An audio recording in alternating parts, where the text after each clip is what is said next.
بسم اللہ الرحمن الرحیم۔ جناب سٹوری میں نے ایک شیئر کرنی ہے۔ سٹوری آپ نے تھمبنیل پہ دیکھ لی ہوگی۔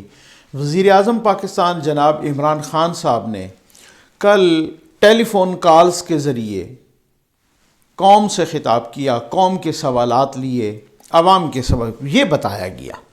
اچھا، اس سے پہلے مکمل ایک بڑا پروپیگیشن کی گئی، پروموشن کی گئی جناب پی ٹی آئی کے سوشل میڈیا سیلز سے، تمام پیجز سے، جناب کہ 4 بجے ٹیلی فون کالز لیں گے وزیر اعظم صاحب، اور پہلے یہ تاثر دیا گیا کہ یہ ٹیلی فون کالز لائیو ہوں گی، ٹھیک۔ بعد میں جناب پی ٹی وی نے اپنے ٹویٹر اکاؤنٹ سے بتایا، سرکاری ٹی وی نے، کہ ریکارڈ کر لیا گیا ہے 4 بجے اور پھر اس کو شام 7 بجے نشر کیا جائے گا۔ تو اب کیا پتہ چلے کہ یہ کالز کہاں سے لی گئیں؟ یہ کالز کچھ ہیں اس طرح کی ہمارے پاس معلومات کہ کچھ کالز جو کاٹی گئیں، جو اس میں شامل نہیں کی گئیں، وہ کس قسم کی کالز تھیں، وہ کون سی کالز تھیں؟ جی ہاں، یہ ایسے ہی ہے کہ جب آپ نے اتنی زبردست قسم کی ونڈرفل پرفارمنس ہو تو آپ لائیو کالز لیں۔ اچھا، لائیو کالز میں بھی یہ ہوتا ہے کہ میں مانتا ہوں کہ بعض لوگ ہوتے ہیں کہ جناب انہوں نے کوئی اگر غیر پارلیمانی گفتگو کر دی یا اس طریقے سے، تو وہ ایک ڈیلے کا میکنزم ہے جو کہ باقی چینلز کے پاس بھی ہے، پی ٹی وی کے پاس بھی ہے۔ وہ ڈیلے کا میکنزم ہے، اس میں آپ 10 سیکنڈ رکھ لیں، اس میں آپ 15 سیکنڈ رکھ لیں، جو بھی ناموزوں بات ہو اس طرح کی غیر پارلیمانی، اس کو آپ کاٹ لیں۔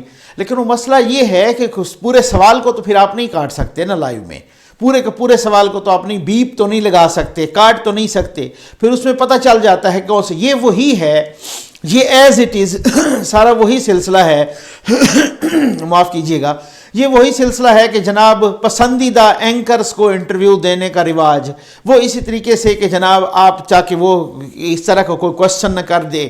تو جب آپ وہی وزیر اعظم صاحب کی اپنی بات ہے کہ جب آپ کے ہاتھ صاف ہیں تو سٹیج کے پیچھے نہ چھپیں، جب آپ کی پرفارمنس زبردست ہو تو آپ پسندیدہ سلیکٹڈ اینکرز کو انٹرویو نہ دیں، جب آپ کے ہاتھ صاف ہوں تو آپ سلیکٹڈ کالز نہ لیں، ٹھیک ہے، بات تو یہ ہے نا۔ اچھا، پھر اس کے بعد جناب اسی وجہ سے وہ پہلے کہا گیا کہ لائیو کالز ہوں گی، پھر اس کے بعد یہ بتایا گیا کہ یہ ریکارڈڈ کالز ہوں گی، ٹھیک ہے نا، اور جناب وہ ریکارڈ کر لیا گیا 4 بجے اور پھر 7 بجے اس کو نشر کیا گیا۔ تو اب کچھ لوگ تو یہ بھی کہہ رہے تھے کہ پتہ نہیں کیوں مختلف شہروں سے لی گئی ہیں کال، جب پتہ نہیں کو ساتھ والے کمرے میں بیٹھ کے کچھ لوگ کالز کر رہے تھے۔ وہ کہتے ہیں نا، ذرائع تو ہوتے ہیں، اس طرح کی مختلف باتیں بھی ہوتی ہیں۔ اچھا، قوم کو وزیر اعظم صاحب نے کرپشن کے نقصانات بھی بتائے۔ اچھا، خیر یہ نہیں بتایا ساتھ کہ ٹرانسپیرنسی انٹرنیشنل نے ابھی جو کہا ہے کہ پی ٹی آئی کے دور میں ہی کرپشن بڑھ گئی ہے، یہ کیسے ہوا ہے؟ اچھا، محنت کی عظمت پر بھی لیکچر دیا، پاکستانی سیاست کی خرابیاں بتائیں اور سب سے بڑی مہنگائی کی وجوہات بتائیں۔ وہ وجوہات کیا بتانا ہے؟ کیا کوئی وزیر اعظم صاحب کو یہاں پر یہ اس لیے لایا گیا ہے کہ آپ وجوہات بتائیں، یا یہ لایا گیا ہے کہ آپ جناب جو ہے نا وجوہات نہ بتائیں بلکہ حل بتائیں؟ ٹھیک ہے نا، آپ حل بتائیں کہ مہنگائی ختم کیسے کرنی ہے۔ یہاں پہ یہ مسئلہ ہوتا ہے کہ جس چیز کا نوٹس لیں دوسرے دن وہ ڈبل ہو کے مہنگی ہو جاتی ہے۔ اور تقریباً تمام کالز میں نے نوٹ کیا کہ وزیر اعظم صاحب نے صبر کی تلقین کی، وزیر اعظم صاحب نے وہی کہا ہے گھبرانا نہیں ہے، ٹھیک ہے نا، یہ آپ نے نہیں کرنا۔ اور میں نے تھمبنیل پہ لکھا کہ اعتراف ناکامی کیا ہے، وہ میں بتاتا ہوں کہ کیسے کیا انہوں نے اعتراف ناکامی۔ ٹی وی پہ کیا، سب کے سامنے کیا، تقریباً کو 1.5 گھنٹہ ہوگا۔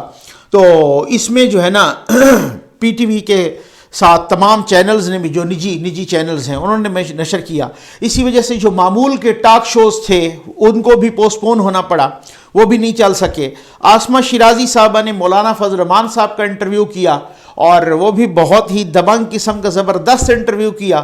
اچھا، اس انٹرویو کے بعد جو ہے نا میری بات بھی ہوئی محترمہ آسمہ شیرازی صاحبہ سے، انہوں نے کچھ باتیں بتائیں، بہت ہی بریکنگ نیوز ہیں اس انٹرویو میں، مولانا صاحب کے اس انٹرویو میں بہت بڑی باتیں ہیں۔ آج جو 8 بجے نشر ہوگا وہ انٹرویو، کیونکہ کل تو وزیر اعظم صاحب کے وہ جو اس کالز کی وجہ سے وہ انٹرویو نشر کل ہونا تھا، تو خیر وہ مجھے پتہ ہے اس میں بہت بڑی بریکنگ ہیں، لیکن اس اپنے پروگرام میں ذرا تھوڑا بددیانتی ہوگی کہ ان کا پروگرام اپنا چلنا ہے، تو انہوں نے مجھے بتایا اگر فون پہ تو پھر میں وہ ساری کی ساری چیزیں یہاں بتا دوں، لیکن یہ نہیں ہے، میں ویسے بتا رہا ہوں کہ وہ انٹرویو بہت ہی زبردست قسم کا انٹرویو ہوا، بہت ہی اس میں بہت بڑی بریکنگز ہیں۔ اچھا، تو تقریباً جو بھی سوال ہوا نا، تو میں نوٹ کیا کہ وزیر اعظم صاحب نے یہی کہا ہے کہ صبر کریں. اچھا، لائیو کالز نہ لینے پر بھی تنقید. بھائی ظاہر ہے کہ لائیو کالز، میں نے آپ سے کہا نا کہ وہ ڈیلے کا ایک میکانزم ہوتا ہے، آپ کر سکتے ہیں، لیکن لائیو کالز کے کس خوف سے نہیں لی گئی وہ آپ مجھ سے زیادہ سمجھدار ہیں، وہ آپ کو پتہ ہے. تو ایک بندے نے تو ٹویٹر پہ یہاں تک لکھ دیا کہ selected P M just talk to selected calls, کہ یہ ان کے مطابق کہ سلیکٹڈ وزیر اعظم نے سلیکٹڈ کالز ہی لیں. ٹھیک ہے نا. اچھا، بہت سے لوگ پہلی دفعہ ایسا ہوا، ایسا نہیں ہوا بھائی پہلی دفعہ.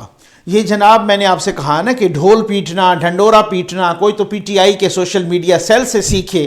ٹھیک ہے نا بھائی، یہ نون والوں آپ بھی سیکھ لو، آپ کو یہ ڈھول پیٹنا نہیں آتا، یہ آپ کی کمزوری ہے میں سمجھتا ہوں.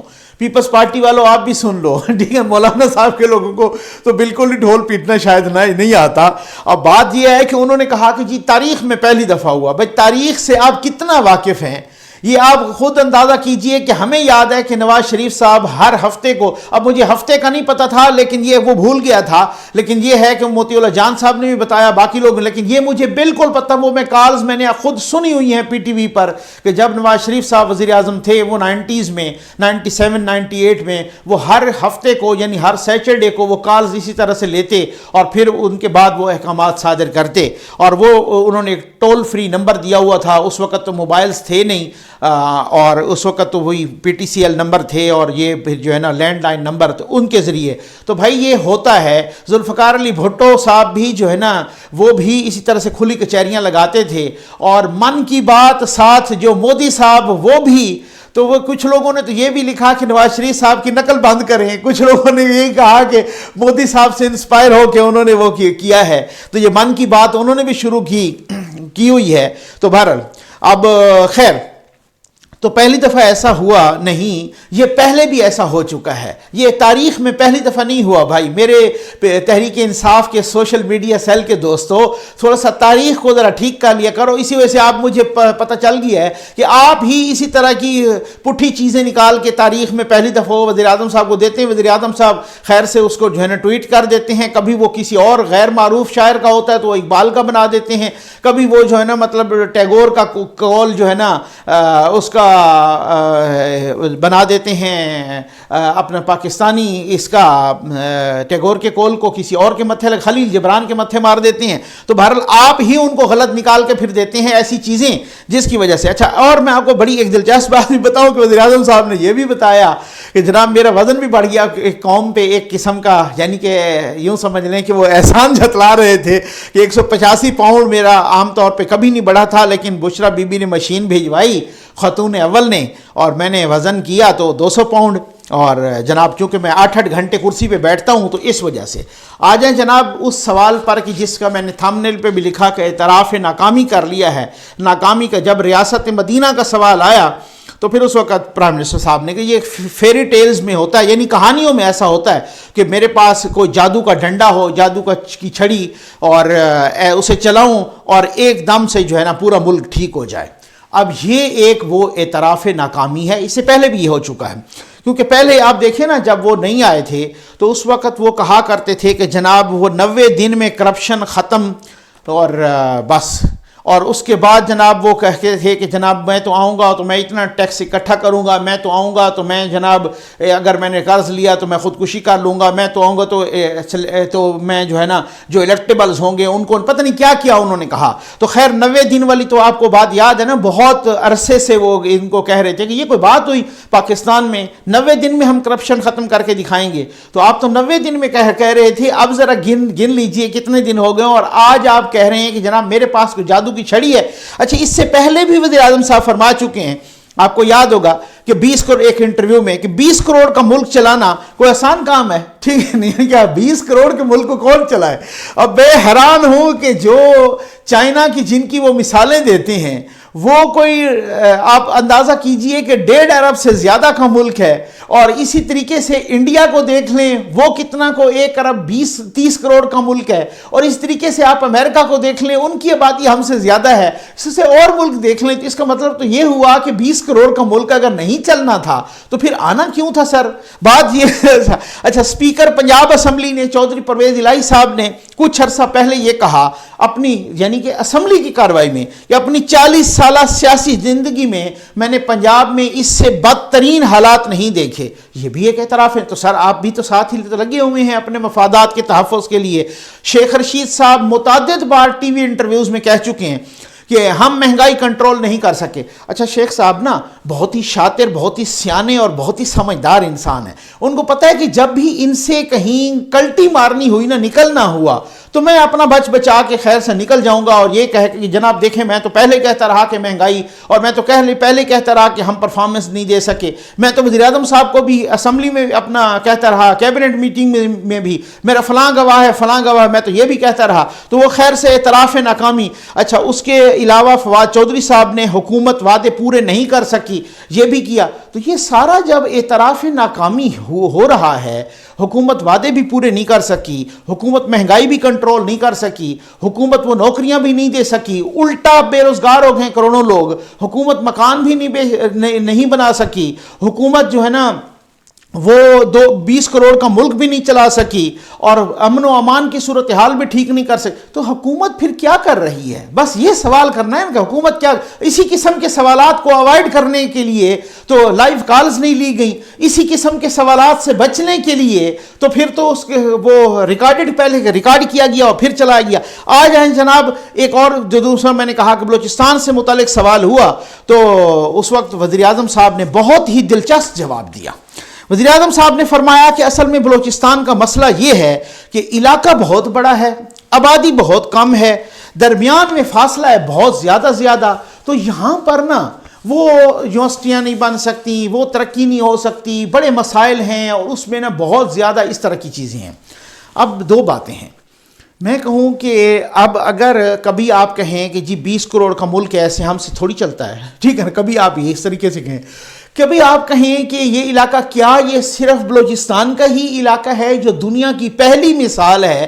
آپ پوری دنیا میں دیکھ لیں سر کہ جہاں پہ کیسے کیسے علاقے ہیں، جو انڈیا میں دیکھ لیں، یا آپ خود چائنا میں دیکھ لیں کہ ایسے علاقے ہیں کہ جس میں زمین زیادہ ہے، آبادی کم ہے. آپ ایسے علاقوں کو دیکھیں، ایسے ملک ہیں کہ جو اس طریقے کی آبادی ہے کہ بلوچستان سے بھی ان کے آبادی کے درمیان فاصلہ بہت زیادہ ہے. یہ جو اوورسیز پاکستانیز ہیں وہ اس چیز کی گواہی دیں گے، وہ ان علاقوں کو اچھی طرح سے جانتے ہوں گے. اچھا اس طریقے سے ایک بات تو یہ ہو گئی کہ کوئی صرف بلوچستان ہے، اور دوسری یہ بڑی عجیب و غریب سی آپ نے منطق دی ہے، اور پھر اس کے بعد یہ منطق ہے ہی نہیں، پتہ نہیں اب اس کو میں کیا نام دوں. دوسری بات یہ ہے کہ یہ ہوتا نا کہ جہاں پنجاب میں جو اتنا کنجسٹڈ ہے اس کو آپ سوئٹزرلینڈ بنا چکے ہوتے، اس میں آپ دودھ اور شہد کی نہریں بہہ چکی ہوتی وہاں سے، اور کہ خیبر پختونخوا میں بھی دودھ اور شہد کی نہریں بہہ چکی ہوتی. جو علاقہ فیڈرل کا ہے اس میں بھی دودھ، اور چلو سندھ تو آپ کہتے ہیں نا وہ آپ کے ساتھ ہے ہی نہیں، تو پھر آپ ان باقی صوبوں میں آپ دودھ اور شہد کی نہریں بہا چکے ہوتے. اور مثال دیکھتے کہ دیکھیں جی پنجاب کی آبادی چونکہ زیادہ ہے، دیکھیں ہم نے ادھر کیا کمالات کر دیے، خیبر پختونخوا میں ہم نے کیا کمالات کر دیے. بلوچستان کا مسئلہ یہ ہے کہ ان کی آبادی کم اور فاصلہ بہت زیادہ ہے آبادی کے درمیان، اس وجہ سے ہم وہ ترقی. یہاں کیا کر پائے ہیں؟ یہاں تو لاہور کوڑے کا ڈھیر بن گیا ہے، یہاں پر تو لاہور کچرے کا ڈھیر بن گیا ہے. یہاں پہ تو ہاسپٹلز کی ذرا حالت دیکھ لیں، کتنے آپ نے نئے ہاسپٹلز بنا لیے، کتنے آپ نے دوائیاں دے دی. یہاں پر تو جو ڈائلسس کے پیشنٹس ہیں، جب نواز شریف صاحب کے زمانے میں ان کو مفت دوائیاں مل رہی تھی، وہ کٹس مفت مل رہی تھی، وہ آپ نے ختم کر دی. دوائیوں کے ریٹس پتہ نہیں کتنے پرسنٹ، 200-300% بڑھ گئے. تو یہاں یا تو ایسے علاقے جو کنجسٹڈ ہیں جن کی آبادی زیادہ ہے، وہاں آپ نے کو بہت ہی آئیڈیل ماحول بنا دیا ہوتا، بہت ہی کو آئیڈیل ترقی کر لی ہوتی، تو تب تو آپ کی یہ آرگومنٹ ٹھیک تھی کہ بلوچستان کی آبادی چونکہ بہت پرے ہے، بیچ میں علاقہ ہے اور بہت فاصلہ ہے، وہاں پہ ہم ترقی نہیں کر سکتے. تو یہ تو ایک آپ نے اعتراف ناکامی کی اور اس کی جو وجوہات بتائیں وہ بڑی عجیب و غریب تھی. تو میں حیران تھا کہ یہ لائیو کالز نہ لے کے کیا خفت چھپائی گئی اور کیا طریقے سے، اور وہی سارا کا سارا، اور ہر ایک تقریباً کالز میں وزیر اعظم صاحب نے قوم کو یہی درس دیا، گھبرانا نہیں ہے کیونکہ آپ کا کپتان ڈٹ کے کھڑا ہے. امید ہے آپ کو ویڈیو پسند آئی ہوگی. آپ کا بہت بہت شکریہ.